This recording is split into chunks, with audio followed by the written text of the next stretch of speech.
ከተሞች በአዲስ ምናብ። የከተማ ስነ ምህዳር በርካታ ተፈጥሮን ያቀፈ ሳይንስ ነው። የከተማ ስነ ምህዳር ወይንም ደግሞ አርባን ኢኮሲስተም የሚባሉ አሉ።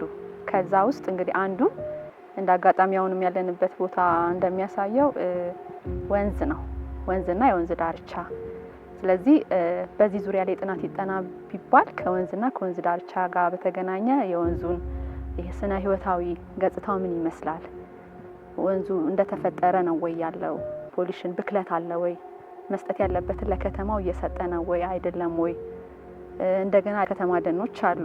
ከዛ ጋር ተያይዞ ደኖች እንዳሉ በፊት እንዳሉ አሉ ወይ? እና ከነዚህ ጋር ተያይዞ ብዙ ስነ ምህዳሮች አሉንና በነዛ ዙሪያ ላይ እንደያስፈላጊነቱ ፕራዮሪታይዝ በማድረግ ጥናት ይሰራል ማለት ነው። ኢንቫይሮንመንት ምንድነው ሲባል ሰው በቃ አካባቢ የሚባለው ነገር ውስጥ ህይወት ያላቸው ህይወት የሌላቸው ነገሮች አሉ። ሁሉም ኢንተራክሽን አላቸው ማለት አንዱ ካልኖረ ይሄ ምንም አይጠቅመንም ቆርጠን እንጥለው የምትለው ኢንቫይሮንመንት ውስጥ የለም። ለአንዱ መኖሪያ ቦታ ሊሆን ይችላል፣ ምግብ ሊሆንለት ይችላል፣ የተለያየ ነገር ሊሆንለት ይችላል። እኛም ማናውቀው እስካሁን ሳይንስ መርምሮ ያልደረሰበት ነገሮች ኢንተራክሽኖች አሉ ማለት ነው። ስለዚህ አካባቢ ስንል ሁሉን ነገር ስለሚያካትት ይሄ ይጠቅማል ይሄ አይጠቅምም የምንለው ነገር የለም። ወንዞች ለከተሞች መቆርቆር መሰረት ናቸው። አዲስ አበባ እንጦጦ ተራራ ስር እንደመመስረቷ ከእንጦጦ የሚመነጩ ወንዞች የከተማዋ በረከቶች ነበሩ። ድሮ እነዚህ ወንዞች በርካቶች የሚዋኙባቸው ንጹህና ማራኪ ነበሩ። ዳሩ አዲስ አበባ እያደገች ስትሄድ ወንዞቿን ረሳቻቸው እንጂ። የአዲስ አበባ ወንዞች እንግዲህ ከ76 በላይ ወንዞች አሉን። ግን ሚስዩዝድ ናቸው።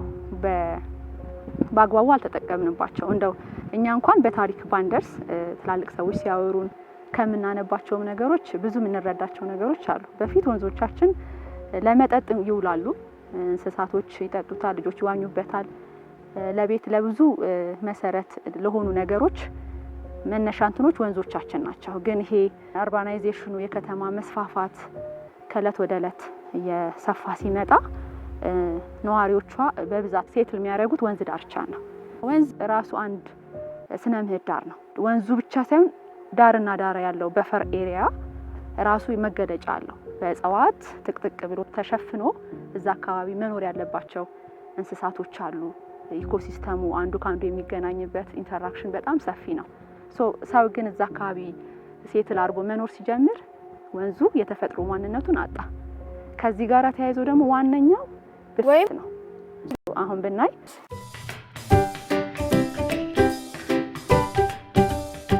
በመጀመሪያ ድል ስልጠና እናመሰግናለን። ስሜ አብስራ ታረቀኝ ይባላል። የሚወገደው ወዴት ነው? ወደ ወንዝ ነው የሚጣለው። ፋብሪካዎቻችንን ብታይ ከፊት ለፊት ነው ትሪትመንት ፕላንት ያላቸው እንጂ ከጀርባ ስትዞር የቆሻሻ ማስወገጃ ስርዓታቸው ቀጥታ ከወንዝ ጋር የተገናኘ ነው። ይሄ ከእለት ወደ እለት የሚደርሰው ጫና የወንዙን ተፈጥሯዊ እንትኑን ቀየረው ማለት ነው። ስለዚህ አሁን እኔ ማወራክ በእይታ አይደንቲፋይ የምታደርገውን ነው፣ በእይታ የምትለየውን ነገር ነው። ከዛ ጋር ተያይዞ ግን በርካታ የጤና እክሎችን እያስከተለ ነበረ። ወንዝ ተበከለ ስንል ተበከለ ማለትስ ምን ማለት ነው? ወንዝ በእንዴት ነው የሚበከለው? በምንድን ነው የሚበከለው? በኤንቫይሮንመንታል ላቦራቶሪ ውስጥ ተመርምሮ ፓራሜትሮች ያሏቸው ሁሉም ፓራሜትር ታይቶ እንግዲህ የፍሳሹ ከለር ሊሆን ይችላል። እነዚህ ዲዞልቭድ ኤንድ ሰስፔንድድ ሶሊድ የምንለው የፍሳሹ ሲኦዲ ኬሚካል ኦክሲጅን ዲማንድ ኦር ባዮሎጂካል ኦክሲጅን ዲማንድ ሊሆን ይችላል። ኦር ሄቪ ሜታል ሊሆን ይችላል። እነዚህ ከባድ ብረቶች ሊሆን ይችላል። መርምረ ይሄ ፍሳሽ ከደረጃ በላይ ነው፣ ወደ አካባቢ መለቀቅ የለበትም በሚለው ሳይንስ ትዳኛለ ማለት ነው። ውሃ እንግዲህ ለተለያዩ ለማህበራዊም ለኢኮኖሚያዊ ጠቀሜታ የሚውል ነው። ለምሳሌ ወንዝ በራሱ ለቱሪስት መስህብነት የሚሆን ነው፣ ለመጠጥ የሚያገለግል ነው፣ ለመስኖ የሚያገለግል ነው። ወንዝ ማለት ከተጠቀምን ለብዙ ነገር የሚሆን ነው ወንዝ ውሃ ማለት ነው። ስለዚህ ውሃ ይበከላል ሲባል ለምሳሌ አዲስ አበባን ወስደን በምናይበት ጊዜ 76 ወንዞች አሉ አዲስ አበባ ከተማ ውስጥ። እነዚህ 76 ወንዞች በምን አይነት መልኩ ነው የሚገኙት ብለን በምናነሳበት ጊዜ የምናየው ነው 76ቱም ወንዞች በፈር ዞን የላቸውም። መኖሪያና ወንዝ የተጠጋጋ ነው። ኢንዱስትሪዎቻችን አብዛኛው የኢትዮጵያ 60% ኢንዱስትሪ የሚኖረው አዲስ አበባ ውስጥ ነው የሀገሪቱ ማለት ነው። ይሄ ኢንዱስትሪ ሁሉ የተሰራው በዚህ በ76 ወንዝ ዳርቻ ነው። ለምንድን ነው ተብሎ በሚወሰድበት ጊዜ የመጀመሪያ የወንዞች ኢንዱስትሪዎች አምራች ኢንዱስትሪዎች ወደ ወንዝ የሄዱበት መሰረታዊ ምክንያት ወንዝን እንደ ተፈጥሯዊ እንደሚያገለግል አካባቢን እንደሚጠቅም ለቱሪስትነት ለመጠቀም እሳቤ ሳይሆን ወንዝን የብክለት ማስወገጃ አድርጎ ለመጠቀም ነው የተጠጉት ማለት ነው። ለምሳሌ አዲስ አበባ ላይ የሚታየው እሱ ነው።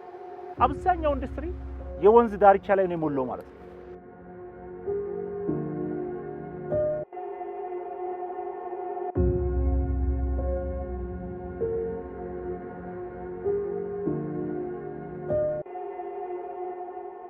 እንግዲህ ይሄ ለዘመናት የቆየውን ችግር ነው። ይሄ የወንዝ ዳርቻ መልሶ ማልማት ስራ ሲጀመር እነዚህን ችግሮች ሁላ ነው እንግዲህ እንቀይራለን እንቀርፋለን ተብሎ ታርጌት ተደርጎ የተጀመረው ማለት ነው። ከ90 በመቶ በላይ የፍሳሽ ማስወገጃ ሆነው የነበሩት የአዲስ አበባ ወንዞች አሁን የፍሳሽ ማስወገጃና ማከሚያ ተሰርቶላቸው ኩልል ያለ ውሃ መገኛ ሆነዋል። ይህ ስራ ተፈጥሮ ያጣችውን ህይወት የመመለስ ስራ ነው። አሁን ካለው ነባራዊ ሁኔታ ጋር ይሄ ከተጀመረ በኋላ ምን መጣ ወደሚለው የሚለው ሐሳብ ስንመጣ እንግዲህ ይሄ የወንዝ ዳርቻ የእንጦጦ ፒኮክ የተጀመረው 2017 ጥቅምት 18 ነው። እንደ አጋጣሚ እንግዲህ የከተማ መስተዳደሩ ስፔሲፊካሊ ደግሞ ከንቲባ ጽሕፈት ቤት የበላይ አመራሩ በዋናነት ምንድነው እታች የ21 ኪሎ ሜትር ወንዙን ብቻ ተከትለን ልማቱን ብንሰራ ብዙ ኢፌክቲቭ አይደለም፣ ጠቀሜታ የለውም። የእንጦጦ ተፋሰስ አሁን ያለንበት ቦታ እዛ አካባቢ እንግዲህ ለከተማ ለጎርፍ ስጋት ዋነኛ ተብሎ የሚጠቀስ ቦታ ነው። ይሄ ስታየው የመሬቱ ከፍታ በጣም ተራራ የሆነ ቦታ ነው። እንግዲህ እዚህ አካባቢ ደግሞ ለረጅም ከ40 ዓመት በላይ በባህር ዛፍ የተሸፈነ ቦታ ነው። የባህር ዛፍ ኔቸር ስናይ ደግሞ ተፈጥሮን ስናይ ለአፈርም አካባቢ ላለው እጽዋት እጅግ በጣም ጉዳት የሚያደርስ የስፒሻስ ወይም ደግሞ እጽዋት ነው። እዛ አካባቢ በዋናነት ታች ያሉትን ወንዞች ብናለማ እንዲያገግሙ ብናደርግ የኮንዘርቬሽን ወይም የአፈርና ጥበቃ ብንሰራት ብዙም አያዋጣንም። ከዚህ እንነሳ በማለት አመራሩ ጥብቅ የሆነ ሀሳብን በመያዝ ስራው እዚህ ተጀመረ። ይሄ ማለት ከእንጦጦ እስከ ፒኮክ ላለው ብቻ ሳይሆን የቀበናንን ፕሮጀክት ህልውና የወንዝ ዳርቻ ስራ ህልውና መልስ የሚያገኝለት ነው እዚህ ስራው መጀመሩ ማለት ነው። የተወሰነ የስራው አጀማመርን ስናይ እንግዲህ ስፔሲፊካሊ እዚህ የተሰሩ ስራዎች ካለው ከቦታ በላኛው ተፋሰስ እንጦጦ ተብሎ ካለው ቶታል ስፋት ላይ በመጀመሪያ ዙር ቶሎ መልሶ መልማት አለበት የተባለውን 438 ሄክታር በመለየት በ438 ሄክታር ላይ የአፈርና ውሃ ጥበቃ ስራ ተጀመረ ማለት ነው። ከአዲስ አበባ ጋር አብረው የተወለዱት የአዲስ አበባ ወንዞች ታሪክ እዚህ ጋር ይጀምራል። ከሞት ወደ ትንሣኤ እየተደረገ ጉዞ ነው። ለዚህ ጉዞ መፍትሄ የሚሰጡ ከሀገር አልፈው አሻራቸው በዓለም አቀፍ ደረጃ እውቅና የተሰጣቸው ጥበበኛ እጆች አሻራቸውን እዚህ ቦታ ለማሳረፍ ተገኝተዋል።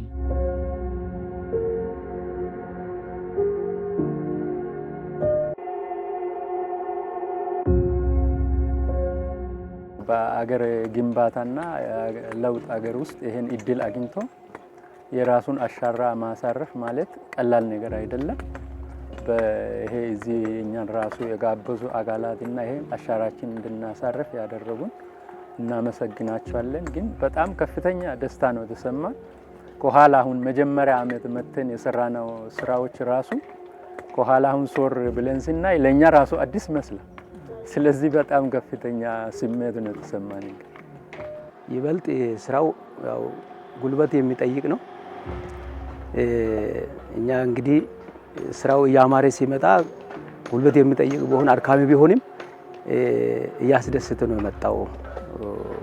እንዲህ አረንጓዴ ሆኖ ስናይ የቆሸሸው ጽዱ ሆኖ ስናየው በጣም ደስተኛ እየሆን ሞራላችን እየጨመረ ነው የመጣው።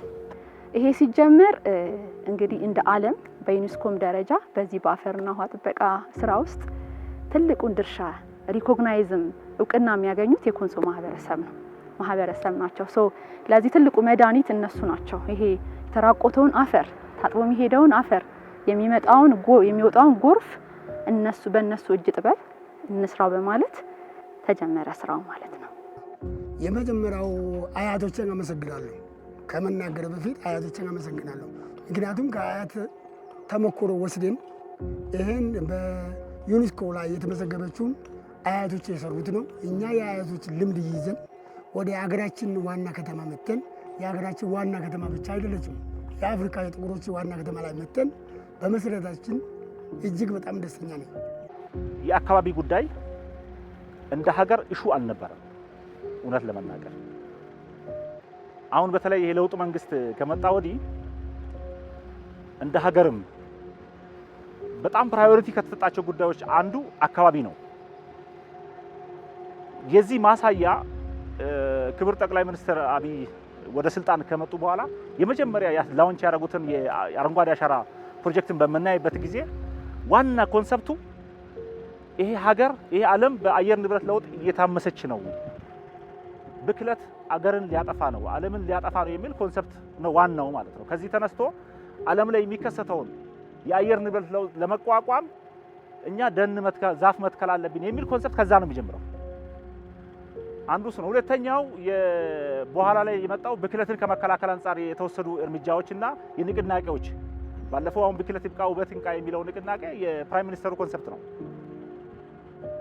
አሁን ምንድነው የወንዝ ዳርቻ ልማት ስራና የኮሪደር ስራ እንደዚህ በዚህ መንገድ ትኩረት እንዲያገኝ የተባለው መንግስት የመጀመሪያ ቁጥር አንድ ፕራዮሪቲ ሰጥቷል። አካባቢ ማለት ነው ሰዎች የሚኖሩበት አካባቢ መጠበቅ አለባቸው። ህገ መንግስታዊ መብት ነው። ባይዚ ሰው በንጹህ አካባቢ መኖር አለበት። ይሄን ፕራዮሪቲ መንግስት ሰጥቷል ማለት ነው። የአፈርና ውሃ ጥበቃ ስንል እርከን አለ፣ የእርከን ስራ አለ። እንደዚህ ፊት ለፊት የምናያቸው እርከን ናቸው። የጋቢውን ስራ አለ። የተለያዩ ደግሞ የአፈርን የውሃ ማቆሪያ ስራዎች አሉ። እንደ ትሬንች ማይክሮባዝ የሚባሉ የተለያዩ ስትራክቸሮች አሉ። እሱንም ጨምሮ እንግዲህ ለተከታታይ 1 ዓመት ከ8 ወር ለሚያክል ጊዜ ይሄ ስራ እየተሰራ ይገኛል። ምን ያህል ነው እየሄድን ያለ ነው ብለን ስናይ አሁን ያለንበት እንጦጦ ነው። እንጦጦ እንዳልኩክ ከ438 ሄክታር 405ቱን ኦልሞስት ከበር አድርገናል። ከዚህ ከፊት ለፊት ወደ ላይ እንደምናየው ማለት ነው። ከዚህ በታች ደግሞ የምናየው ይሆናል ከመቀጠያ ድልድይ እስከ ፒኮክ የወንዙን ዳርቻ ሁለቱንም በግራም በቀኝም ወንዙን ወደ ነበረበት ለመመለስ ሌሎች ስትራክቸሮቹ ሌሎች ህንፃዎች፣ መዝናኛዎች ከመስራት በፊት መጀመሪያ አፈሩን መልሶ ማከም ማዳን አይደለ፣ የቦታውን ስሎፕ ከፍታ አስተካክሎ ወደ ነበረበት መመለስ ነው። ከዛ በኋላ ናቸው ቀጣይ ሌሎች ስራዎች መሰራት ያለባት። እዛም የተለያዩ ማህበራትን በማስገባት ኮንትራክተሮችን በማስገባት የተለያዩ ስራዎች ተሰርተዋል።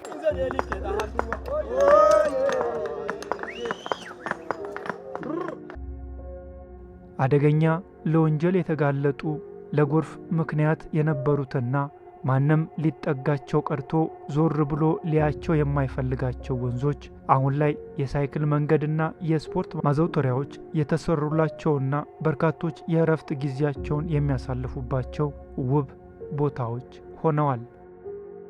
የዚህ የእንጦጦ ፒኮክ የወንዝ ዳርቻ ሲጀምር መነሻ ያደረገው እንጦጦን ነው። ከዛ እያለ ነው የወንዙን ዳርቻ 21.5 ኪሎ ሜትር በግራ በቀኝ የሚሸፍነውን እስከ ፒኮክ ፓርክ በአጠቃላይ ወደ 862 ሄክታር የሚሸፍንን ቦታ በሰፊው ነው እየተሰራ ያለው። ወንጀል የሚፈጸምባቸው የነበሩ ቦታዎች፣ በጣም ሰው ማለፍ የማይችልባቸው ደረቅ ቆሻሻ የተጣለባቸው የነበሩ ቦታዎች ላይ ወዴት ተቀይረዋል? አሁን ሰዎች የአካባቢ ማህበረሰብ መጥቶ የሚዝናናበት፣ አገልግሎት ሰርቪስ የሚሰጥበት፣ መሰረተ ልማቶችን የተሟላላቸው፣ መብራት ያላቸው፣ መዓዛ ያላቸው እጽዋቶች ላይን የሚማርኩ ቅድም አይታችኋል። እንግዲህ ነጮች ራሱ መጥተው ወንዝ ለወንዝ የሚሄዱበት፣ ስፖርት የሚሰራ ማህበረሰብ የሚያበረታታበት፣ በእግር የሚሄድ ማህበረሰብ የሚበረታታበት እንደዚህ አይነት ለውጦች በሰውም በእንስሳቱም በእጽዋቱም በውሃ አካላቱ እነዚህ ለውጦች እያየነው ያለ ነው ማለት ነው። ከእንጦጦ እስከ ፒኮክ ኮሪደር ያለውና የእንጦጦ የውሃ ምንጭን ከመሃል ከተማ ጋር የሚያገናኘው 21 ኪሎ ሜትር ርዝመት ያለው የወንዝ ዳርቻ የአዲስ አበባ አረንጓዴ ሳንባ እየሆነ ይገኛል። በዚህ ተግባር ላይ ሁሉም ተቋማት የራሳቸውን አሻራ እያሳረፉ ይገኛሉ።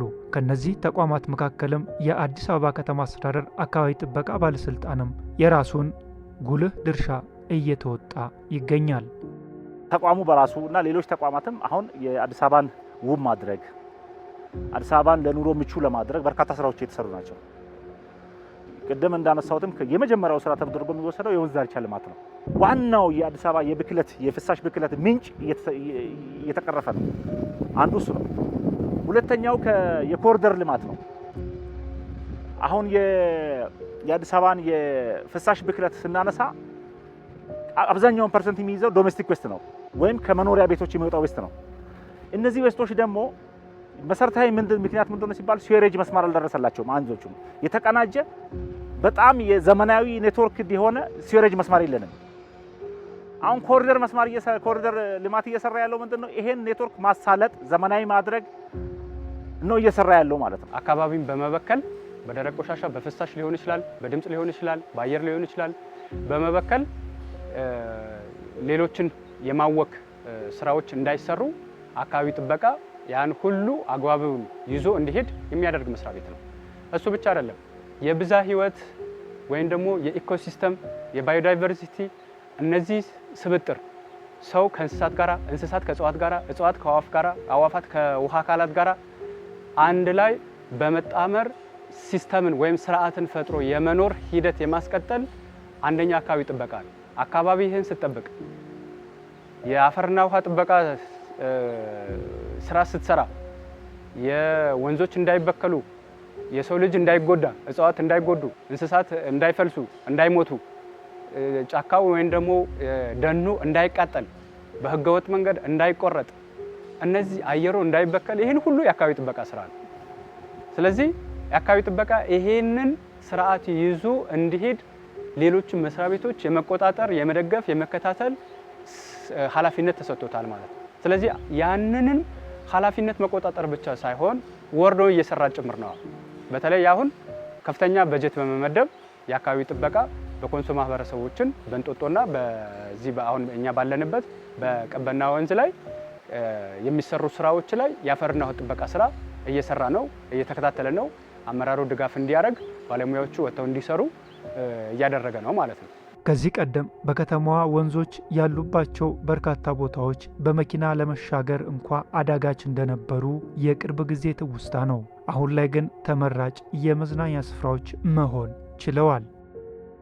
አንድ አመት በፊት እንዲህ ብትቆም ሽታው፣ አቧራው የሚያስቆም አይደለም። የዚህ ቦታ መዳን ወደ ተፈጥሮ ይዘቱ መመለሱን አንደኛ ማረጋገጫው ውሃውን እናየዋለና ቼክ ዳሙ ጋር ያለው ውሃ ጸድቶ ነው የሚታየው። ይሄ አልጌ ፎርም ሲያደርግ የአንድ የወንዝ ደህንነት መገለጫ ነጥቦች አልጌዎች ናቸው። እንደዚህ ድኖ ውሃው ጸድቶ ምክንያቱም ምንም አይነት ወንዙ ላይ የሚደርስ ተጽዕኖ የለም። ከዚህ የሚኖረው ማህበረሰብ ተነስቶ በአግባቡ ወደ ሌላ ቦታ ሪሴትል ስላደረገ በፊት የተለመዱ ወንዙ ላይ የሚደርሱ ተጽዕኖዎች ስለሌሉ ውሃውም ንጹህ ሆኖ የወንዙ ዳርቻም በአግባቡ መያዝ ባለባቸው በአፈርና ውሃ ጥበቃዎች ተይዘዋል። ከዛ በኋላ ነው እንግዲህ ሌሎች የመንገድ መዘርጋቱ የተለያዩ አሜኒቲዎች አሉ የተሰሩ ማለት ነው። ፋውንቴን አለ፣ አምፊቲያትሮች አሉ፣ ሬስቶራንቶች አሉ፣ የልጆች መጫወቻዎች አሉ። እንደምናየው ደግሞ በሁለቱም በግራም በቀኝም አንድ ሰው ከእንጦጦ እስከ ፒኮክ ወይም ከፒኮክ እስከ ጦንጦ መምጣት ቢፈልግ የወንዙን ዳርቻ ሳይክል እየነዳ እግረኛም ሆኖ ወክ እያደረገ መምጣት ይችላል። እነዚህ አክሰሶች ሁሉ በተገቢ ሁኔታ ተሰርተዋል።